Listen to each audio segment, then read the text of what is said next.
What's up, faith-driven investors? I'm Tim Tebow, and I'm so grateful to be with you today. I know today we're talking about making money matter. Not just making money, but making money matter. And when I think about that, I can't help but think about ROI. And I know for all of you that are way more involved in all of these businesses, ROI is so important. But what if I reframed it just a little bit for today? What if it wasn't just ROI, return on investment? What if that ROI meant something a little different? What if it was return on impact? What if when we thought about, hey, what God has let us borrow for a moment, it wasn't just a return on investment, meaning I get to line my pockets a little bit more, but what if it was a return on impact, the impact that money made? And can I take it even one step further?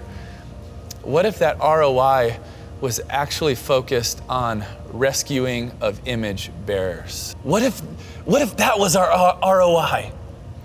How different would the world be if just us today, we switch from the most important ROI not being a return on investment, but even more important being a return on impact, but most importantly, being a rescuing of image bearers? Because what happens when we believe in what Jesus did on the cross for us, we are rescued spiritually. And I want to add on to that, what if it was also rescuing people from trafficking or child exploitation or those that have been abandoned or thrown away or abused? But we put all of that mindset into the rescuing of image bearers. What if our lives were centered on ROI? But the ROI that was most important to us was a rescuing of image bearers. As I mentioned, when we put our faith in Jesus, that He rescues us. I know we get to talk about the gospel in so many different ways, and there's so many different ways that I love to talk about it, but probably my favorite way to talk about the life and the death and the burial and the resurrection and the ascension of Jesus Christ is as a rescue mission for you and for me. And once we put our faith in Him, we have been rescued. But one of the things that I love to steal from my pastors and awesome pastors, he always says, but did you know that once you've been rescued, you're now on the rescue team? What if we acted like we were on a rescue team? I don't just mean that with our nonprofit work. I don't just mean that around the world. I mean that in every sense of it.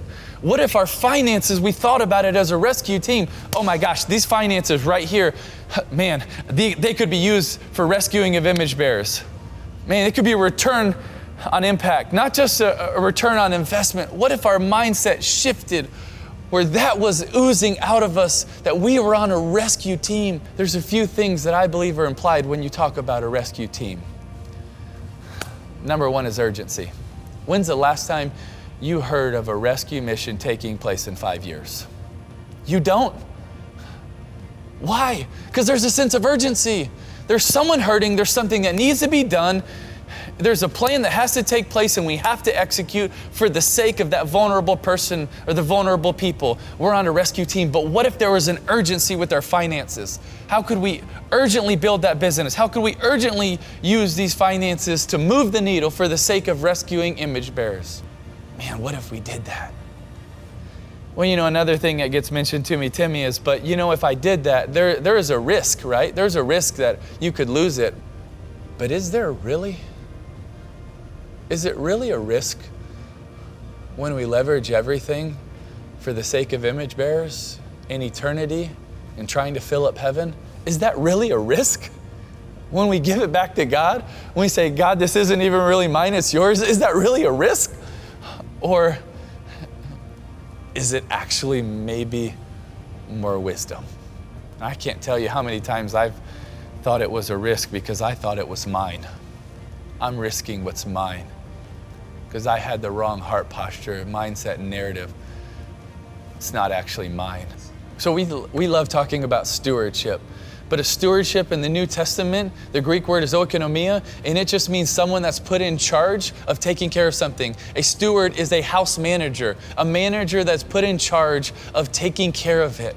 And for us, We've just been put in charge for a time of caring for what God has put in our hands. It's finances, but it's so much more than that. It's relationships, it's resources, it's our time, it's everything. We are called to be stewards of all of it. One of my friends who is an incredible hero, and I don't say that lightly, he's someone that has served our country in fighting for our country and fighting to keep people safe and fighting to keep us safe. And he's been wounded so many times on the battlefield. He has blown up, he has been hurt, he has been put back together, and serving many of the world's most vulnerables, he got wounded again. And he is fighting right now to keep his leg. And I was on the phone with him not long ago, and we were talking and FaceTiming, and I was just saying, hey brother, man, I'm so sorry. I'm so sorry that they might have to amputate your leg. I'm so sorry. And I just want to say thank you for what you've done. Thank you for who you are. Thank you for putting it on the line for so many people. Man, I just want you to know I'm so grateful. And man, if you do lose your leg, I am so sorry. And he just looks at me and he said, oh, thank you, man. But honestly, it's not even mine. And man, if I do lose it, wouldn't this be a good reason to lose it for the sake of the most vulnerable? And I was just thinking, man, when I hung up with him and I literally had to go walk onto a stage and give a speech and I couldn't talk. And I was thinking, that's what stewardship looks like. How many days in my life am I so far away from that? Do I think, oh no, this is mine. All of this it's mine. I've earned it. I've worked for it. And it's not. It's borrowed for a time. And if God wants to take it, it's His anyways. But what I have the mindset to say, it's not even mine. Here you go, God. Use it for whatever you want. Use it for whatever you see fit, however you see fit, because it's not mine, it is yours. Last year we had the opportunity, me and my wife, to go to the city of Corinth and visiting Greece, and it was such an amazing trip.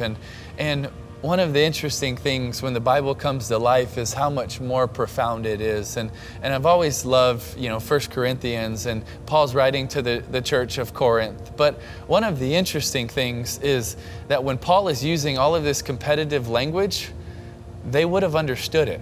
You see, the city of Corinth would have been similar to like the South. They like competition, all right? They like sports. And one of the reasons is because about 9 miles away from Corinth is the city of Isthmia. And they had the Isthmian Games, which at that time would have been rivals to the Olympics. And people that would have trained, the athletes that would have trained for the Olympics, it's been reported that some would have trained so hard they would have died. It's been reported that some would have competed so hard they would have died. And this was a really big deal. People are giving everything for the sake of trying to win. We're told in 1 Corinthians 9:25 that everyone who competes in the games goes into strict training. They do it to receive a crown that won't last, but we do it to receive a crown that will last forever. You see, one of the reasons why I feel like that is so important for us to understand that in context and culture is because when they would train their whole life, they would compete and they would win. Do you know what they would win? They would win a wreath. Do you know what the wreath was made out of? Celery or pine leaves. It's like, congratulations, you put your life on the line, you trained so hard, and for winning, we're gonna throw a salad on your face. Like, do you think about how silly that is? Like, think about it. Yet how often do we do that? How often do I do that? I give my greatest effort, energy, and focus to something that is already going bad. Could you imagine that thought? If you're one of these athletes and you compete so hard and they give you something that is already going bad. But how much of that is our lives? How much of that is my lives? My greatest effort, energy, focus, and determination has been for something that's already going bad. But what if we said, we're gonna change our mindset, our heart posture, And our vision around stewardship, and it's not just going to be a return on investment or return on impact, but a rescuing of image bearers. Why? Because that doesn't go bad. That lasts forever in eternity. And if our mindset was on things that are going to last, a crown that's going to last forever, it would be on rescuing image bearers in every sense of the word. But would we do that in every way, shape, and form? I believe we can. And if we will, the impact won't just be here, it will be for eternity. And isn't that something that is worth investing in? I believe so. I believe we can make an impact right here, but more importantly, for eternity. Let's go do it.